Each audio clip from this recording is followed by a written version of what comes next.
Life is an incredible archive of stories. If you do it right, or even if you do it wrong, just living long enough will supply you with a treasure trove of memorable adventures. The following memories take place over many decades, so settle in with a cold one and let me tell you a story. Let me start out by saying that I don't go looking for trouble. There are times, though, when I'm sure that trouble comes looking for me. Sometimes it falls right into my lap. This was one of those times. Let me explain. It all started when my folks decided to trade in my sedan for a newer car with a full warranty. I was transferring to the University of Arizona, 2,500 miles away, and they didn't want me to be stuck on the side of the road with a broken down car. At least, that was what was probably on my mother's mind. I'm sure that was also a consideration by my father, but I think he thought it might be helpful if his son, who had left more than 2 decades of wheelchair use behind less than 6 months earlier, had a little help boosting his social life at the new college. They didn't tell me they were trading in my car. All they said was that they were going shopping and were going to take my car to the car wash while they were out. I didn't think anything of it because at the time I was following doctor's orders to remain in bed due to a severe bout of mononucleosis. I didn't like being stuck in bed, but the doctor had informed me that he would admit me to the hospital if I didn't follow his orders. I followed his orders. Anyway, a few hours later my parents returned with the news that they had traded in my car for a 1974 Moonstone Gray white Landau roof, bucket seats, pinstriped Dodge Challenger. I'm pretty sure that wasn't my mother's first choice, but my dad probably convinced her that all the guys would love it and my social life would thrive. Wink. He was right. All my college buddies loved driving the car. It was a rolling billboard for cool. When you're in your early 20s, that's all that matters. I didn't mind them driving it because I was always driving and it gave me a break. So on this particular Saturday night when my buddy Dave and I decided to take in a movie, Dave was the cool guy. The movie let out around 11:30. We decided to stop by a Circle K to pick up a Sunday paper. Dave walked into the convenience store just as another car was screeching to a halt in the parking space next to us. The driver got out and slammed the door as the car still rocked from the sudden stop. I glanced over and saw a beautiful blonde in the passenger seat. She was crying. It was a warm night and the windows were down. I asked her if she was okay. Instead of answering me, she opened the passenger door, crossed in front of the car, and headed for mine. I could see she was on a mission.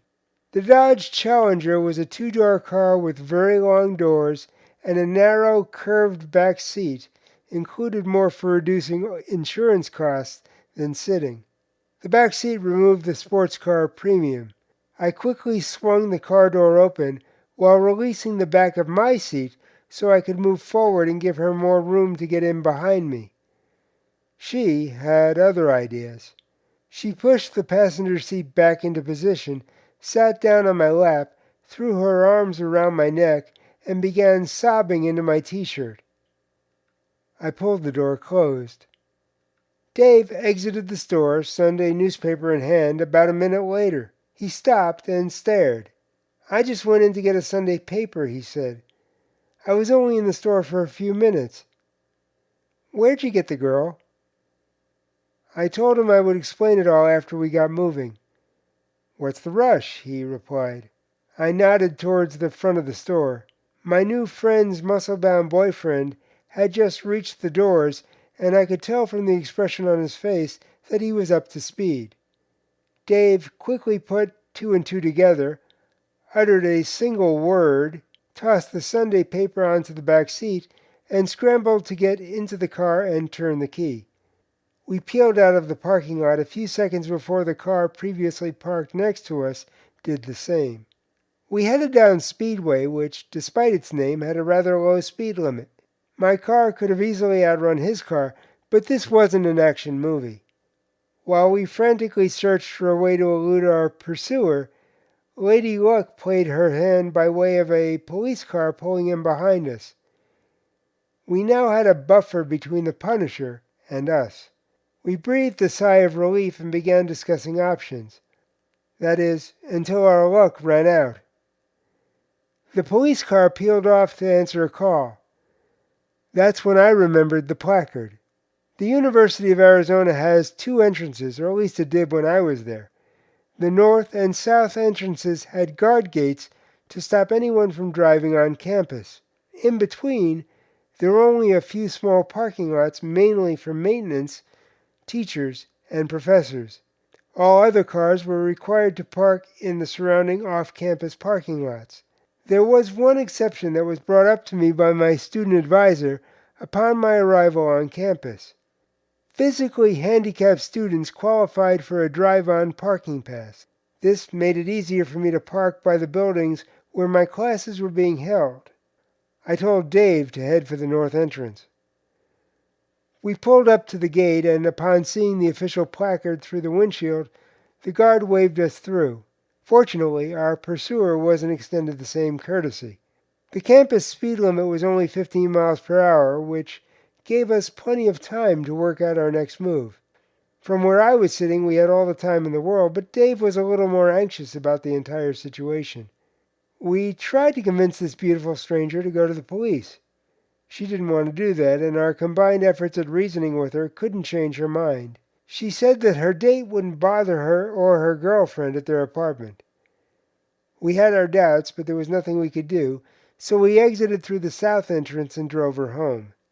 Before getting out of the car, she showed her gratitude for having been rescued by giving me a kiss that took my breath away and, thinking back, may have provided a throat culture. I watched her go into her apartment before looking back in Dave's direction.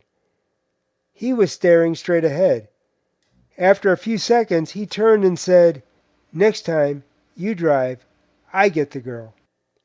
Thanks, Dad. Until the journey brings us together once more, take care and stay safe.